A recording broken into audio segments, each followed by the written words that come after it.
Hey guys, welcome my video. আজকে কিন্তু অনেকদিন পরে চলে গেছিলাম মামাবাড়ি গিয়ে কিন্তু আজকে গিয়েছিলাম রাধাকৃষ্ণ মন্দিরে। খুবই সুন্দর একটা মন্দিরে, তার সাথে গিয়েছিলাম একটা ভুতুরে স্কুলে। তো দেখতে থাকো পুরো ভিডিওটা।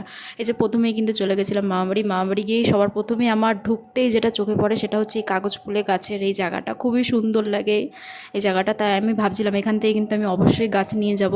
তো এই যে মামাবাড়ি চলে এসেছিলাম, এখানে গিয়ে খাওয়া দাওয়া কমপ্লিট করে নিয়েছিলাম। তারপর কিন্তু চলে গেছিলাম এই যে সামনেই রাধাকৃষ্ণ মন্দিরের উদ্দেশ্যে, একদম সামনেই এই যে ইয়েলো কালারের বাড়িটা দেখতে পাচ্ছ, এটাই হচ্ছে রাধাকৃষ্ণ মন্দিরের মন্দিরটা। অনেকটা বড় মন্দির। যাওয়ার পথে দেখলাম এখানে একটা আম গাছ আছে। দেখো আম গাছটায় আমগুলো হয়েছে কিভাবে, দেখো কোনো ডালপালা নেই, গাছের সাথে কিভাবে আমগুলো হয়েছে। আমি কিন্তু ফার্স্ট টাইম এরকম দেখলাম। কি কখনো এমন আম দেখেছো? তাহলে অবশ্যই কমেন্টে জানিয়ে যেও। তারপর কিন্তু এই যে চলে গেছিলাম রাধাকৃষ্ণ মন্দিরে। দেখো মন্দিরটা কত বড়, আর মন্দিরটা ভিতর থেকে কিন্তু খুবই সুন্দর। এখানে কিন্তু প্রতি বছর খুব সুন্দর করে অনুষ্ঠান হয়, মেলা বসে, খুব বড় করে হয়।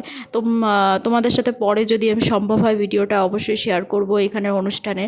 তো ওই দেখো এই জায়গাটা কত সুন্দরভাবে শ্রীকৃষ্ণের কত ধরনের কত সুন্দর সুন্দর ছবি আছে। খুবই সুন্দর জায়গাটা, খুবই সুন্দর, দেখলে সত্যি মন জুড়িয়ে যায়। কিন্তু কষ্টের ব্যাপার হচ্ছে আমি দুপুরবেলা গেছিলাম, এই টাইমটা মন্দিরের গেটটা বন্ধ ছিল। তো তো সেটা তোমাদের সাথে শেয়ার করতে পারছি না, তার জন্য সরি। কিন্তু আমি পরে অবশ্যই তোমাদের সাথে সেই জিনিসটা শেয়ার করব। আর এই দেখো জায়গাটা কতটা বড়। যেহেতু আমি দুপুরবেলা গেছিলাম তার জন্য কিন্তু আমি শ্রীকৃষ্ণের দর্শন পাইনি। তবে আগের বছরের যে পুরনো ঠাকুরটা সেটা কিন্তু এই মন্দিরের পাশেই একটা বাগানের মধ্যে রাখা আছে। তো সেটাই তোমাদের সাথে শেয়ার করব। তো চলো সেখানে যাওয়া যাক। কিন্তু আরেকটা অবাক করা একটা বিষয় কি জানো, আমি যখন ছোট ছিলাম তখন থেকে দেখছি যে এই মন্দিরের পাশে একটা স্কুল আছে, সেই স্কুলটা বন্ধ। তার কারণ কি জানো? তার কারণটা হচ্ছে এখানে একটা এই স্কুলেরই একটা শিক্ষিকা গায়ে আগুন দিয়ে মারা গেছিলো, তার জন্য এই স্কুলটা সেই তবে দিয়ে বন্ধ। এটা ছোট বাচ্চাদের স্কুল। তো এই দেখো এই স্কুলটা তবে দিয়ে কিন্তু বন্ধ। একটা কি বলবো, কিন্তু যেহেতু এখানে রাধাকৃষ্ণ মন্দির আছে তাই কিন্তু কেউ অতটা ভয় পায় না। আর ভয় পাওয়ারও কথা না, যেখানে শ্রীকৃষ্ণ আছে সেখানে কোনোদিনই ভয় কেউ পাবে না।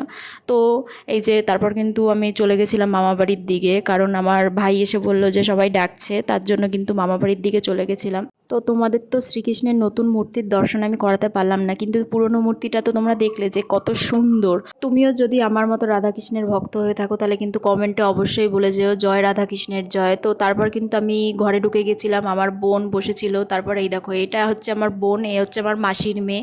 তো ওর সাথে একটু খেলছিলাম। তারপরে এদিকে দেখো আমার মামা কিন্তু একটা পায়রা নিয়ে এসেছিলো। তো গাইজ আজকের ভিডিওটা এই পর্যন্তই। প্লিজ সাবস্ক্রাইব এবং লাইক করে পাশে থেকো। চলো চলো, টাটা, বাই বাই।